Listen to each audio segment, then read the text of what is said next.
ನಾನು ಅಮೃತನ ಪ್ರೀತಿ ಮಾಡ್ತಾ ಇರಲಿಲ್ಲ, ನಿಜ. ಆದ್ರೆ ಈಗ ನನ್ನ ಕೇಳೋಳನ್ನ ಬಿಟ್ಟಿರಕ್ಕಾಗಲ್ಲ. ನಾನೇನ್ ಮಾಡ್ಲಿ?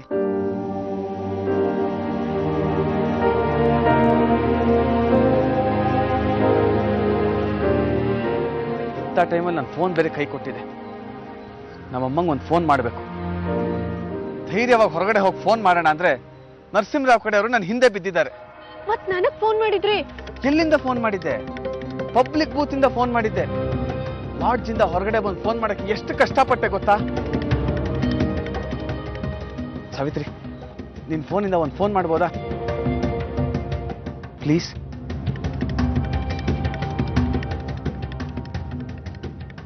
ಥ್ಯಾಂಕ್ಸ್.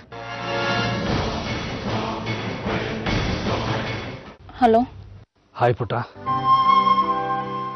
ಹೇಗಿದೆಯಾ? ಚೆನ್ನಾಗಿದ್ದೀನಿ. ನೀನು ನನ್ನ ಪ್ರಾಣ. ನೀನು ಸಂತೋಷವಾಗಿಲ್ದಿದ್ರೆ ನನಗೆ ತುಂಬ ಸಂಕಟ ಆಗುತ್ತೆ. ನನ್ನ ಸಂತೋಷ ನಿಮಗೆ ಗೊತ್ತಿದ್ದು? ನೀನು ಇನ್ನೂ ಚಿಕ್ಕವಳು ಪುಟ್ಟ. ಬೆಳ್ಳಗಿರೋದೆಲ್ಲ ಹಾಲಲ್ಲ. ಅದು ಹಾಲಲ್ಲ, ಸುಣ್ಣ ಅಂತ ಹೇಳ್ಕೊಡುವಾಗ ಕೆಲವು ನಿಷ್ಠೂರಗಳಾಗುತ್ತೆ. ನಾನು ನೀವ್ ಅನ್ಕೊಂಡಿರೋಷ್ಟು ಪುಟ್ಟವಳಲ್ಲ. ನನ್ಗೆ ನಿಮ್ ಪ್ರೀತಿ ಅರ್ಥ ಆಗತ್ತೆ. ಆದ್ರೆ ಪ್ರೀತಿ ಅರ್ಥ ಆದ್ಮೇಲೆ ಆದ್ರೆ ಏನು? ನನಗೆ ನಿನಗಿಂತ ಹೆಚ್ಚಿನದು ಈ ಪ್ರಪಂಚದಲ್ಲಿ ಏನೂ ಇಲ್ಲ ಮಗಳೇ. ನನ್ನ ನಂಬು. ನಂಗೆ ಗೊತ್ತು, ನನ್ಗೂ ಅಷ್ಟೆ. ನಿಮ್ಗಿಂತ ಮುಖ್ಯವಾದದ್ದು ಇನ್ನೇನೂ ಇಲ್ಲ. ಥ್ಯಾಂಕ್ಸ್ ಪುಟ. ಅಷ್ಟು ವಿಶ್ವಾಸ ನನ್ನ ಮೇಲೆ ಇದ್ರೆ ಸಾಕು. ಇಡೀ ಪ್ರಪಂಚ ನನ್ನ ಎದುರಾದ್ರೂ ನಾನು ಎದುರಿಸ್ತೀನಿ. ಥ್ಯಾಂಕ್ಸ್. ಥ್ಯಾಂಕ್ಸ್ ಮಗಳೇ.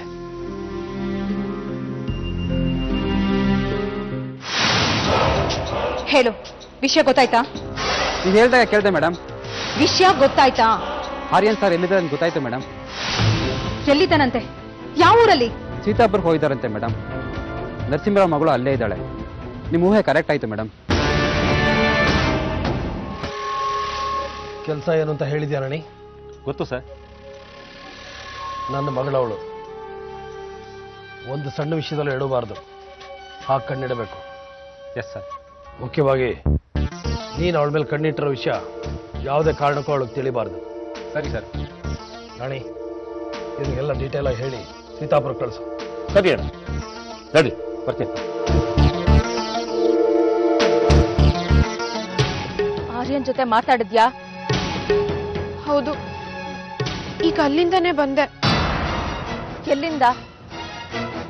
ಆರ್ಯನ್ ಇವಾಗ ಕೆಂಪಳ್ಳಿಲಿದ್ದಾನೆ, ನಮ್ಮ ಪಕ್ಕದ ಹಳ್ಳಿ. ಅಂದ್ರೆ ನೀ ನನಗ್ ಸುಳ್ಳು ಹೇಳಿ ಹೋದ್ಯಾ? ಹೌದು. ಯಾಕೆ? ಆರ್ಯನೇ ಹೇಳ್ಬೇಡ ಅಂದ ಅಮೃತ. ನೀನ್ ಹೊರಟ್ರೆ ನಿನ್ ಹಿಂದೆ ಸೆಕ್ಯೂರಿಟಿಯವ್ರ ದಂಡೆ ಹೊರಡುತ್ತೆ. ಈಗ ತಾನೇ ಇರಕ್ ಜಾಗ ಸಿಕ್ಕಿದೆ, ಅದಕ್ಕೂ ತೊಂದರೆ ಆಗುತ್ತೆ ಅಂದ. ಹೇಗಿದ್ದಾನೆ? ಚೆನ್ನಾಗಿದ್ದಾನೆ. ಅವನಿಗೆ ನಿಂದೆ ಚಿಂತೆ. ನಾನೇನು ಆರಾಮಾಗಿದ್ದೀನಾ? ಅವನಲ್ಲಿ ಇರೋಕ್ ಜಾಗ ಇಲ್ದೆ ಓಡಾಡ್ತಾ ಇದ್ರೆ ನಾನ್ ಹೇಗ್ ಆರಾಮಾಗಿರ್ತೀನಿ? ಯಾವಾಗ ಬರ್ತಾನಂತೆ? ಇಷ್ಟರಲ್ಲೇ ಬರ್ತಾನೆ. ನಿನ್ ಫೋನ್ ನನ್ನ ಹತ್ರನೇ ಬಿಟ್ಟು ಬಂದಿದ್ಯಲ್ಲ, ಕೊಡೋಣ ಅಂತ ಬಂದೆ. ತಗೋ. ಆಮೇಲೆ ನಿಮ್ಮ ಯಜಮಾನ್ರು ಫೋನ್ ಮಾಡೋದು, ಅದನ್ನ ನಾನು ರಿಸೀವ್ ಮಾಡೋದು, ಮತ್ತೆ ದೊಡ್ಡ ಗಲಾಟೆ ಆಗೋದು ಎಲ್ಲ ಯಾಕೆ ಅಂತ. ಜೊತೆಗೆ ನನ್ನ ಅಮೃತನ್ನು ನೋಡ್ದಂಗೆ ಆಗತ್ತಲ್ಲ, ಅದಕ್ಕೆ ಬಂದೆ. I love you Aryan. ನೀಟು ಅಮೃತ. ನಮಸ್ಕಾರ ಸರ್. ಹೇಳು. ಸರ್, ಮನೆ ಒಳಗಡೆ ಯಾರೋ ನುಗ್ಗಿದ ಹಾಗಾಯ್ತು ಸರ್. ಹಾಗಾಯ್ತು. ನುಗ್ಗಿದಾನ? ನುಗ್ಗಿದ್ದಾನೆ ಸರ್. Are you sure? ಹೌದು ಸರ್. ಸರಿ, ಇಡು ಫೋನ್. ಆರ್ಯನ್, ನೀವಿನ್ ಹೊರಡಿಪ್ಪ. ಇಷ್ಟೊತ್ತಲ್ಲಿ ಯಾರಾದ್ರೂ ನೋಡಿದ್ರೆ ಏನ್ ಗತಿ? ಏ ಪ್ಲೀಸ್ ಕಣೆ, ಇನ್ನೊಂದು 5 ನಿಮಿಷ ಇರ್ಲಿ. ಅಮೃತ, ನಿನಗೆ ಗೊತ್ತಾಗಲ್ಲ. ನಿಮ್ಮ ಅಪ್ಪಂಗೆ ಗೊತ್ತಾದ್ರೆ ನನ್ನ ಕತೆ ಮುಗಿಯುತ್ತೆ. ಅಪ್ಪಂಗೇನು ಗೊತ್ತಾಗಲ್ಲ.